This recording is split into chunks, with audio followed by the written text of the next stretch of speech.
وہ عالم شاہ کی کمپنی میں تقریباً 5 مہینوں تک کام کرتی رہی تھی، لیکن اس دوران اس کا کسی کے ساتھ کوئی تعلق نہیں بنا تھا۔ وہ اپنے کام سے کام رکھتی تھی۔ عالم نے نہ ہی اسے کسی کے ساتھ کینٹین میں بیٹھ کر کھانا کھاتے ہوئے دیکھا تھا اور نہ ہی کسی کے ساتھ فضول بات کرتے ہوئے سنا تھا۔ وہ لڑکیوں سے قیمتی ہیرا معلوم ہوئی تھی اور وہ اس ہیرے کو اپنے ہاتھوں سے نکلنے کی اجازت نہیں دے سکتا تھا۔ جب وہ اس کے پاس لون کے لیے آئی تو نہ چاہتے ہوئے بھی عالم شاہ نے اس کو اپنے جال میں پھنسانے کا فیصلہ کیا۔ اگر وہ چاہتا تو وہ سیدھے طریقے سے اسی سے رشتے کی بات کر سکتا تھا، لیکن سیدھے کام کرنا محترم کی شان کے خلاف تھا اور سیدھے کام تو اس کی ڈکشنری میں آتے ہی نہیں تھے۔ اس نے ایگریمنٹ کا شوشہ چھوڑا۔ وہ دیکھنا چاہتا تھا کہ رانیہ کس حد تک سمجھداری کا ثبوت دے گی، مگر اس نے تو بیوقوفی کی انتہا کر دی تھی اور ایگریمنٹ کو پڑھے بغیر ہی اس پر دھڑا دھڑ سگنیچرز کر دیے تھے۔ یعنی اس نے اپنے ہی ہاتھوں سے اپنے پاؤں پر بڑے بڑے کلہاڑے مارے تھے۔ پھر جب اس کا بھائی اور بھابھی پاکستان سے چلے گئے تو اس کے پاس عالم شاہ کے آفر ماننے کے علاوہ دوسرا کوئی راستہ نہیں بچا تھا، کیونکہ اس طرح سے نہ صرف اس کو رہائش مل رہی تھی بلکہ وہ اس کی ساری ضروریات بھی پوری کر رہا تھا۔ حویلی میں جا کر اس کو پتہ چلا تھا کہ ایگریمنٹ میں ان دونوں کا نکاح بھی شامل تھا اور ان دونوں کے درمیان ازدواجی تعلق کا بھی ذکر تھا۔ صرف یہی نہیں بلکہ اس نے 5 سال تک اس ظالم انسان کے ساتھ ہی رہنا تھا۔ ان ساری باتوں نے اسے تکلیف پہنچائی تھی۔ اسے دھوکہ دینے والے لوگوں سے نفرت بھی تھی اور خوف بھی محسوس ہوتا تھا، لیکن ہر بار ہی وہ انہی لوگوں کے ہتھے چڑھ جاتی تھی۔ عالم شاہ جب پہلی بار اس کے قریب گیا تو اسے جو احساس محسوس ہوا تھا وہ اس نے پہلے کبھی بھی محسوس نہیں کیا تھا۔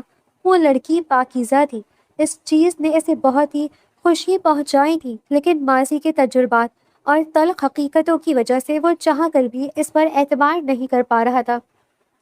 دوسری طرف سے اس کی پہلی بیوی نے بھی اس پر اپنے بیٹے کی کسٹڈی کا کیس کر دیا تھا۔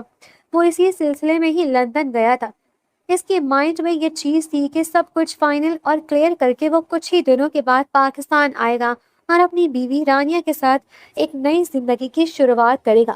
اس کا یہ خواب ہی رہ گیا۔ وہاں پر جا کر اس کی بیوی نے اس کو ایک کیس میں پھنسا دیا تھا۔ تقریباً 7 مہینے تک وہ جیل میں رہا تھا۔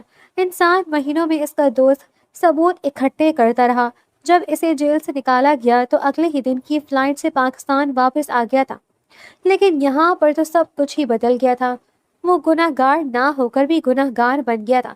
اس کی غلطی صرف اتنی تھی کہ اسے جانے سے پہلے اپنی بیوی کو انفارم کرنا چاہیے تھا۔ وہاں پر اس کے پاس رابطے کا کوئی ذریعہ نہیں تھا، اور جب اس کے دوست نے اس کی بات کروانے کی کوشش کی تو وہ پکڑا گیا تھا۔ رانیہ سمجھ رہی تھی کہ وہ وہاں پر عیاشیاں کر رہا ہے۔ اسے ابھی تک حقیقت کے بارے میں معلوم نہیں تھا اور وہ یہ سب جاننا بھی نہیں چاہتی تھی۔ اب سب ملازمائیں اس کا حد سے زیادہ خیال رکھ رہے تھے۔ پہلے جو اسے دھتکارتی تھی، جو اس سے نفرت کا اظہار کرتی تھی، اب وہ اس کے آگے پیچھے گھوم رہی تھی۔ یہ دیکھ کر اس کے لبوں پر پھیکی سی مسکراہٹ پھیل جاتی۔ 2 دنوں کے بعد وہ اس کے پاس آیا تو رانیہ نے کہا کہ میں یہاں پر نہیں رہنا چاہتی، مجھے کہیں اور لے کر چلو، کسی بھی جگہ پر لے جاؤ مجھے، چاہے وہ ایک چھوٹی سی جھوپڑی کیوں نہ ہو، مگر مجھے اس حویلی سے باہر نکال دو۔ یہاں پر میری بہت سی خوفناک یادیں جڑی ہوئی ہیں، میں جب بھی دیکھتی ہوں تو میرا دل گھبرانے لگتا ہے۔ وہ اسے لے کر اسلام آباد آ گیا تھا۔ اس نے رانیہ کو اپنے فارم ہاؤس میں ٹھہرایا ہوا تھا، جہاں پر کافی حد تک سکون موجود تھا۔ اب اس جگہ پر اس کو دھتکارنے کے لیے نہ تو صفیہ بیگم تھی اور نہ ہی کوئی ملازمہ۔ غیر ارادی طور پر رانیہ عالم شاہ کی معافی کی منتظر تھی۔ اس کو لگ رہا تھا کہ عالم شاہ اس کے پاؤں میں گر کر اس سے معافیا مانگے گا، مگر ایسا نہیں ہوا تھا، اور یہی سوچ سوچ کر اس کا دماغ غصے سے گھوم رہا تھا۔ ایک تو اس انسان نے میرے ساتھ زیادتی کی ہے، اس کی وجہ سے میں نے اتنے مہینے تکلیف میں گزارے، اور اب مجھ سے معافی مانگنے کے بجائے الٹا میرے ساتھ گیمز کھیل رہا ہے۔ اس کو لگتا ہے کہ صرف میرا خیال رکھنے سے اور اب چھوٹی پیار اور محبت جتانے سے میرا دل پگھل جائے گا، تو یہ اس کی غلط فہمی ہے۔ یا میرے اللہ، میں اس انسان سے نفرت کیوں نہیں کر پا رہی ہوں؟ مجھے تو اسے شدید نفرت ہونی چاہیے تھی، مجھے تو اس کی شکل دیکھنے کا بھی دل نہیں کرنا چاہیے تھا، لیکن جب بھی میں سو کر اٹھتی ہوں تو سب سے پہلے میرے ذہن میں اسی کا ہی خیال آتا ہے۔ ہر وقت میں اسی کے بارے میں ہی سوچتی رہتی ہوں، کیوں وہ میرے حواسوں پر چھانے لگا ہے۔ اس دن وہ اس سے اونچی اونچی آوازوں میں باتیں کر رہی تھی۔ اس کی یہ ساری باتیں عالم شاہ نے سنی تھی۔ اس کے دل میں رانیہ کے لیے عزت اور احترام مزید بڑھ گیا تھا۔ میں تمہاری ساری شکایتیں دور کر دوں گا۔ میں اس وقت تم سے معافی مانگنے کے لیے آؤں گا جب وہ میرے پاس اپنے آپ کو ثابت کرنے کے لیے ڈھیر سارے ثبوت موجود ہوں گے، تاکہ تمہارے پاس مجھے معاف کرنے کے علاوہ دوسرا کوئی راستہ ہی نہ بچے۔ وہ تمام تر ثبوتوں کے باوجود اس کے پاس گیا تھا، مگر رانیہ نے تب بھی اس کو معاف نہیں کیا تھا۔ یہ تم کیا کہہ رہی ہو؟ اب تو مجھے معاف کر دو۔ دیکھو، میں نے تو تمہیں ثبوت بھی دکھا دیے، میرا کوئی قصور نہیں تھا۔ وہ چھوٹے بچوں کی طرح اس کے پیچھے بھاگا تھا۔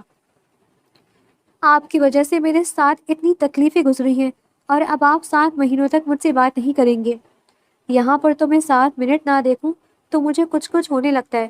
رانیہ کی آنکھوں میں آنسو آ گئے تو وہ آگے بڑھ کر اس کے آنسو صاف کرتے ہوئے بولا، پلیز اب رونا شروع مت کر دینا، میں تمہیں روتے ہوئے نہیں دیکھ سکتا ہوں۔ آپ نے مجھے 7 مہینوں تک رلایا ہے تو مجھے 7 سالوں تک رلا لو، لیکن پلیز اس دوران تم میرے ساتھ ہی رہو۔ عبدالہادی کبھی اپنے باپ کے چہرے کو دیکھتا تو کبھی اپنی ماں کو دیکھتا۔ جب بھی وہ رانیہ اور اس کے پیچھے جاتا تھا تو عبدالہادی اونچی اونچی آواز میں ہنسنے لگتا تھا، یوں جیسے اس کا اپنے باپ کا ماں کے پیچھے بھاگنا بہت اچھا لگ رہا تھا۔ میں نے کہا ہے کہ میں 7 مہینے تک آپ کی شکل نہیں دیکھوں گی، مجھے اپنی شکل مت دکھائیں۔ تو کیا 7 مہینوں کے بعد تم مجھے معاف کر دو گی؟ میں اس بارے میں سوچوں گی، لیکن فی الحال جائیں یہاں سے۔ جب وہ حویلی سے نکل گیا تو وہ حیرت کے سمندر میں غوطہ زن ہوتے ہوئے بولی، کتنا عجیب و غریب آدمی ہے یہ، اس کو رکنے کے لیے میری منت ہی کرنی چاہیے تھی، میری طرف سے بھاڑ میں جائے۔ اگلے کچھ دنوں میں رانیہ نے اس کو کال کر کے اس سے 1 کروڑ مانگا تھا۔ اتنی بڑی رقم کا تم کیا کرو گی؟ آپ مجھے پیسے بھیج رہی ہیں یا نہیں؟ اپنا اکاؤنٹ چیک کرو، پیسے آ گئے ہوں گے۔ وہ بچے کی پیدائش کے بعد اپنے بچے کو یہاں سے لے کر فرار ہونے کا ارادہ رکھتی تھی۔ اگر ہو سکے تو مجھے 50 لاکھ اور بھی بھیج دیں۔ اب تم فری ہو رہی ہو؟ نہیں، میں بس اپنا حق مانگ رہی ہوں۔ جو تکلیفیں آپ نے مجھے دی ہیں اس کا خمیازہ بھی تو آپ کو بھگتنا ہی پڑے گا۔ ٹھیک ہے، میں نے بھیج دی ہیں، چیک کر لو۔ ہاں، مجھے مل گئے ہیں۔ اب میں کال کٹ کر رہی ہوں۔ اس کا غصہ، اس کی نفرت کافی حد تک کم ہو گئی تھی، کیونکہ اب یہاں پر اس کا بہت زیادہ خیال رکھا جا رہا تھا۔ ثبوت تو دیکھنے کے بعد وہ اس قدر سکون میں بھی آ گئی تھی کہ عالم شاہ نے اس کو جان بوجھ کر تکلیف نہیں پہنچائی تھی، بلکہ جو کچھ بھی ہوا تھا وہ اس کی قسمت میں لکھا ہوا تھا، اور جس سے ہر حال میں اس کو گزرنا تھا۔ اس نے بہت ہی پیارے 2 جڑواں بیٹوں کو جنم دیا تھا۔ 2 راتوں پہلے ہی اس نے عالم شاہ کو دھمکی دی تھی کہ میں آپ کو اپنے بچوں کی شکل بھی نہیں دیکھنے دوں گی، لیکن اس دن وہ انکار نہیں کر پائے تھے۔ عالم شاہ ان دونوں بیٹوں کو گود میں لے کے ان کو چومتا جا رہا تھا اور مسکراتے ہوئے ان کو دیکھ رہی تھی وہ۔ عبدالہادی نے جب یہ محسوس کیا کہ اس کو کوئی لفٹ ہی نہیں کروا رہا تو اس نے اپنا باجا بجانا شروع کر دیا۔ اگلے ہی لمحے وہ عبدالہادی کو اپنی گود میں لے کر ان کو چھوڑے اور اس کو پیار کرے، میرا پیارا لاڈلا بیٹا۔ اس نے عبدالہادی کی گالوں کو چٹا چٹ چوم ڈالا تھا۔ یہ میرا سب سے پیارا لاڈلا اچھا معصوم بچہ ہے۔ اپنے سگے بیٹوں کو نظر انداز کر کے وہ عبدالہادی سے لاڈ کیے جا رہی تھی۔ یہ دیکھ کر عالم صاحب پھیکے سے انداز میں مسکرا دیا تھا۔ وہ ہمیشہ یہی تو چاہتا تھا کہ اس کا چھوٹا سا خاندان ہو جن میں ڈھیر سارا پیار ہو۔ وہ کسی بڑی سیلیبریٹی سے یا پھر بزنس وومن سے شادی نہیں کرنا چاہتا تھا۔ اس نے بڑی سمپل سی خواہشات تھی۔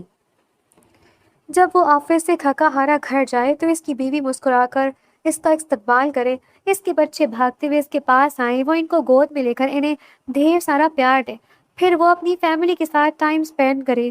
رات کو کھانے کے بعد بچوں کو سلا کر وہ پھر سے اپنی بیوی کو تنگ کرے اور صبح اس کے غصہ کرنے کے پر اٹھے اور اس کے ساتھ چھیڑخانی کرے۔